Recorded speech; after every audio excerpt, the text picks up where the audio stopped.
Hi guys, welcome back to my channel. It's a girl Intentional Favour and you're welcome to another episode of the IELTS Clinic. It's really getting more exciting, and in today's video we'll be looking at the sentence completion question type in the IELTS reading test. There is actually a playlist on my channel titled IELTS Clinic. When you go there, you will see every video that pertains to IELTS. They will definitely help you even as you prepare for your IELTS. You need not to worry. The tips, the strategies, they are well detailed, and the exciting thing now going forward is that we'll be looking at more examples. So you'll be seeing less of my face and you'll be seeing more of the screen that has IELTS question. So what I'm trying to do is to make it more real to you so that when you are seeing it, you will easily understand what I'm trying to say. I've assessed it personally and I think that will be the best way to communicate these tips and these strategies to you, and I hope you find them really helpful. So without much ado, let's jump right into today's video.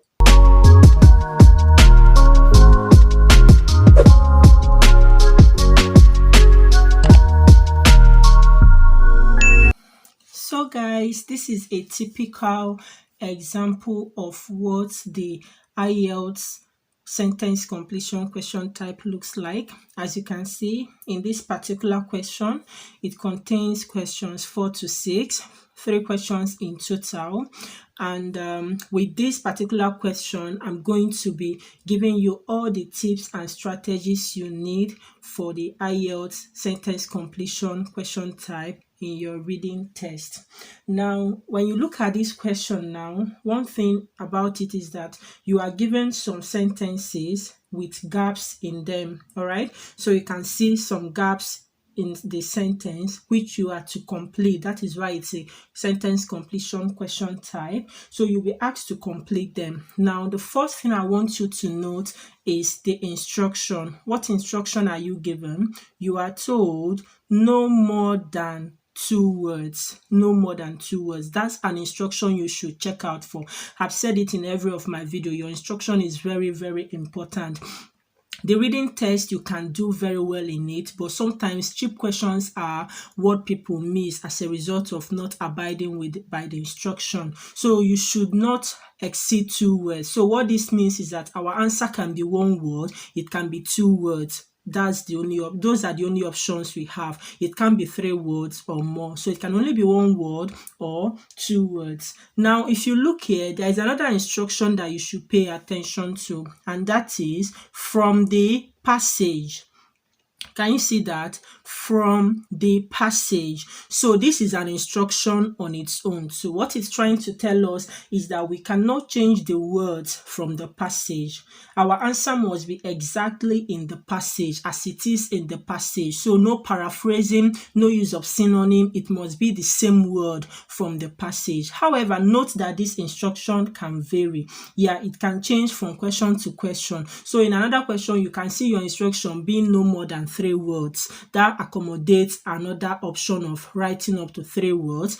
In another question, you can see that it will not specify that your answer should be from the passage. So in that way, you can bring in another word as far as it has the same meaning. So that's the first tip I will give. Most times in the reading test, it actually says that your answer should be from the passage or from the text. It can say from the passage, it can say from the text. They all say the same thing, and you shouldn't make that mistake. Make sure that the answer you will provide must be exactly from the text. All right. So another thing I will say is, for the reading test generally, the strategy I will advise, this is a unique strategy, like that is my own strategy. Another person can use a different approach or different strategy, just note that. But the strategy I will give even in this clinic is this: before you answer your question or before you go into the passages that you are given, I will advise read the questions first. Yes, read the questions first. Make sure that you read the questions first before going to the text. Yeah, some people make the mistake that they can, not really a mistake, or some people use a different approach. I think I'd rather say that they will read the text first of all, then they will now come to the questions. I consider it a waste of time. Time is a key factor in IELTS, especially this reading test is a factor. Now, the passage is so long. Let's have a look at at a particular passage, which is the one that the questions are from, just look at how long this passage is. Guys, can you see? Just look at how long. This is how long it is. By the way, this is an example of an academic reading text. Okay, so look at it. Can you see how long it is? I've said it in a previous video. In case you've not seen that video, I'll leave the link in the description box. Check it out, where I gave general tips on reading. Now you can see how long it is. I don't know how long it will take you to read this, then come to the questions, then answer the questions that follow. And remember, you have just 1 hour to answer 40 questions, basically saying that each passage, which we have 3 passages totally, you have 20 minutes for each of them. So how long do you think it will take you to read this whole text? Just see how long it is. Can you see how long it is? To read everything before coming to the question, it will waste your time. So the strategy is this: read your questions first. After you have read your questions, understand it, then what you should do is to go back to the text and skim the text. You don't necessarily need to read the whole thing, to be honest with you guys. You can try this. That's why you need to practice, right? So in your practice, try this strategy and see if it works for you. Whichever works best for you. If what works best for you is to read the whole passage, come to the question, and you still maintain your time, that's no problem. But I would suggest read your question first, then you now go back to the text and skim the text for your answers. But remember, when you are doing that, just note that you shouldn't be looking, when you are scanning for the answer, of course, don't look for the exact words, but look for the meaning. That's look for synonyms and paraphrases. What that means, I've said it in a previous video. You shouldn't be looking because the questions are paraphrased. You won't see the exact words. You will not. We'll consider this question and you understand better what I mean by that. So don't look for the exact words. Look for the meaning. That's why you need to read the question, understand the question, and try to see, okay, what answer am I looking for? Once you understand the question, it will help you with your answer. And the good thing about this sentence completion question type is that the answers appear in the same order as the questions. So answer to the first question will always come first, followed by the second one, and followed by the third one. All right. So what it tells us is that if you go through the text, you will see the answer to number 4 now. In this example, you see answer to number 4 first. Yes. Then if you keep reading on, you will see answer to number 5. And if you keep reading on, you will see answer to number 6. That's how it works. So that's a tip that you need to have at your fingertips. Know it very well. Just understand that your answers, they appear in the same order as the questions. Now, another thing you need to note about the sentence completion is that your answer must be grammatically correct. Yes, it has to be grammatically correct. So when you have answered the question, try and read the entire sentence together to see if it is grammatically correct. So make sure that it makes sense. So you can actually check what part of speech fits the space that you are given. Is it a noun or an adjective, a verb, an adverb? Check it out and it will help you. But make sure that your answer is grammatically correct. Another thing about the sentence completion, or generally speaking, the reading test, is that you should find the location of the answer first before you try to answer the question. Yes. So I said earlier, make sure that you read your text first. After reading read the question first, I beg your pardon. Make sure you read the questions first, then go to the text. So when you have read the question, the trick is this. After reading the question, a particular question or the questions, then go and look for where the answer is. We'll look at that now. So you look for where the answer is. When you've seen where the answer should be, then the next thing that you should do is then try and find the answer itself. So first of all, identify the location, then look for the answer. All right. So when you can't see the location, because there are some questions that can be tricky. Now, when you try to answer a question, let's assume you want to answer question 4 or 5 now, and you can't see the location.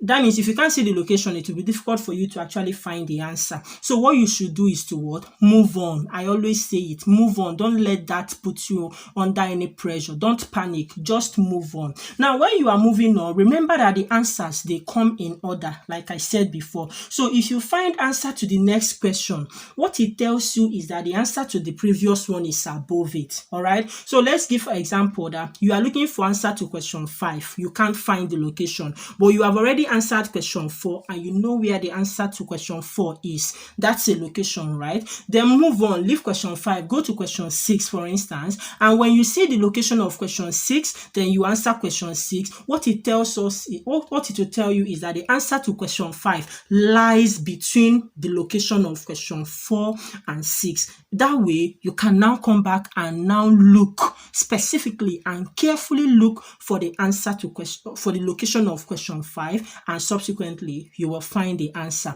I hope that makes sense. We are going to look at all these tips I've said, even as we look at this example now. All right, so this is from this particular passage I've shared before. Yes, that's the location of it. So let's see. Like I said, what should you do first? Make sure that you read the question. So the first question, which is number 4, says EPRI receives financial support from.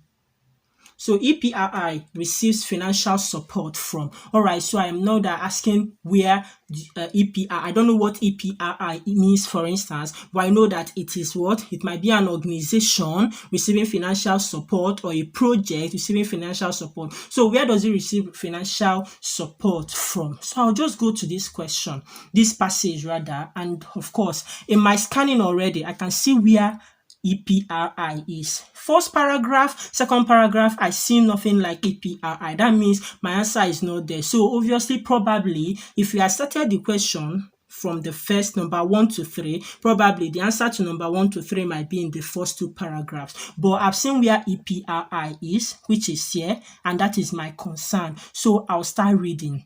All right, so I might start from the beginning of the paragraph to read. I will skim through. The technique survives to this. I'll read all that. Okay, so I'll now come.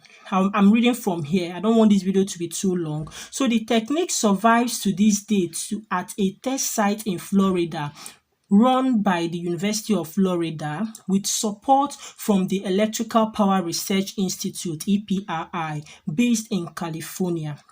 EPRI, which is funded by power companies, is looking at ways to protect the United States power grid from lightning strikes. I've seen my answer. Did you see the answer, guys? EPRI does what? It says that EPRI, which is funded by power companies. Now, 2 tips I shared earlier. You can find them here.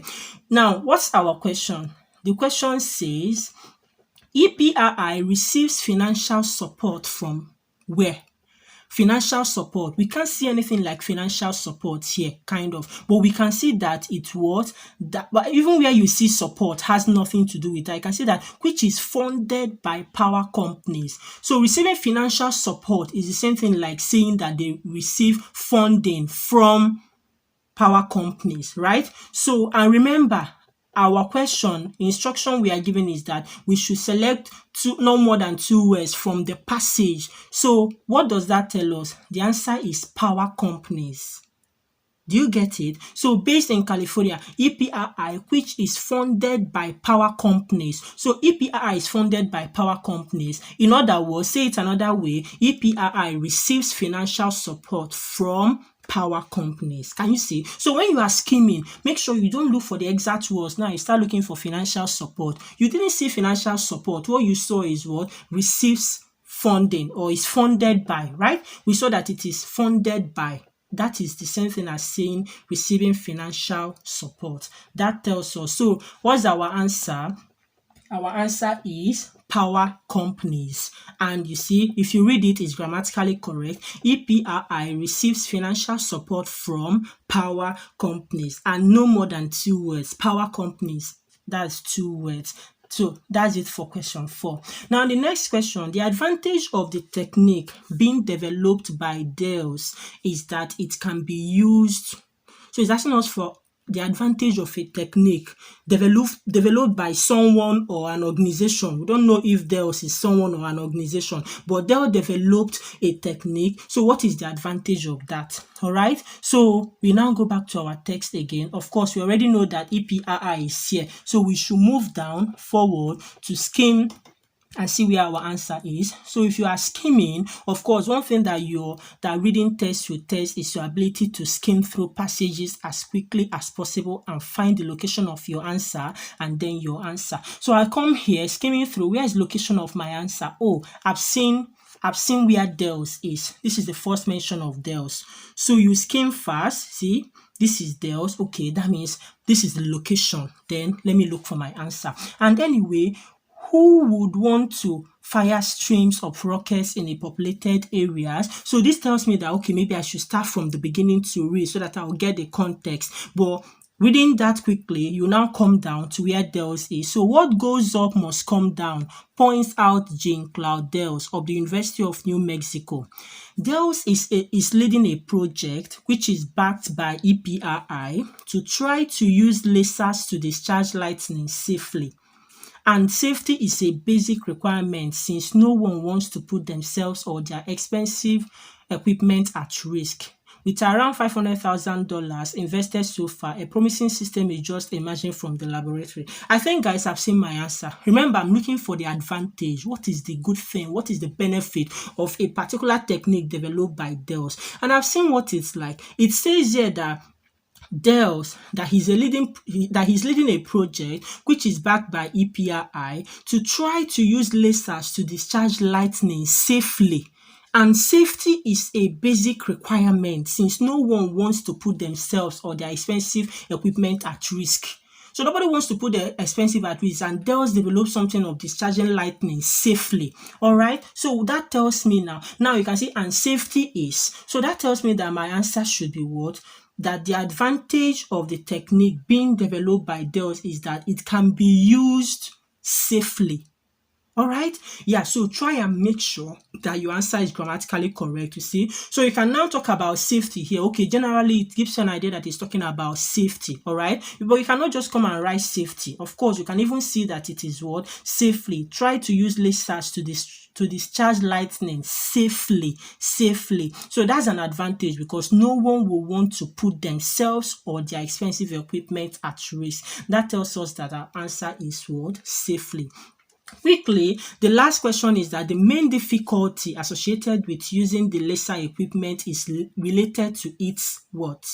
So the main difficulty associated with the laser equipment, the difficulty with it is what? Okay, laser equipment. Okay, now, of course, we already know that this paragraph addresses our previous answer, so we should try from here. So when you look here, you can see high-powered lasers, right? We are revealing the ability. Okay, so you now read on. Remember, what we are trying to find is what? More like the difficulty, right? Isn't it? You say, what is the main difficulty using that? So when you read through, scan through, okay, laser is here, so you keep reading. We keep reading that passage from this paragraph, guys. Yeah, from this paragraph, you keep reading, read down. Now I can see something interesting, a stumbling block, which connotes a difficulty. But in case you are not so sure about that, okay, just quickly read through that paragraph, this particular one, read through this paragraph and see if you can find any difficulty. But I can see a stumbling block, so I'll come down. Then I say, however, there is a stumbling block. The laser is no nifty portable. There is a stumbling block. That is, stumbling block is what? Is like an opposition, something that can pose difficulty or a challenge. So that gives us an idea. So what's the stumbling block? The laser is no nifty portable. It's a monster that takes up a whole room. Dels is trying to cut down the size and says that a laser around the size of a small table is in the offing. He plans to test this manageable system or on live thunderclouds next summer. All right, so we can see something that the laser is what? Is not portable. It's a monster that takes up a whole room. That means it's too big. It's too big and it's a stumbling block. The passage already tells us that is a stumbling block, which tells us that it's what? That is a difficulty associated with it. So the main difficulty associated with using the laser equipment is related to its what? Its size. Can you see? And he still talked about Dels trying to cut down the size. trying to cut down the size of the laser so that it won't take up much space. So, and remember, our answer should be from the passage. So our answer should be from the passage, and it should not be what? More than 2 words. So it can be 1 word, it can be 2 words, but not more than that. So our answer is what? Its size. Does this give you an understanding of what like the IELTS reading test is like? Yeah. So you need to put all these in place. Make sure that you read carefully. Like you can see, within few minutes, I've answered question 4 to 6. Yes, I have already, and this is what it is. Just keep practicing and it makes it very clear. So you can see our answers: power companies to question 4, question 5, safely, and then question 3, size. When you read it, make sure that it is grammatically correct. Make sure it is grammatically correct. So I think, guys, with that, I think we've come to the end of this video. In the subsequent episodes, we are going to be looking at other question types and considering the examples and all the tricks. And I hope you find all these tips very, very important. I hope you find them very useful. All right. So leave comments in the comment section. Let me know your thoughts. Do you have any question? Are there things that are still confusing you when it comes to the IELTS sentence completion question type? Do let me know in the comment section, and I'll be getting back to you. So guys, don't forget to subscribe to my channel if you have not. Also like this video, and I'll be seeing you guys in my next video. Till then, take care of yourself, stay blessed, and remain intentional. Bye.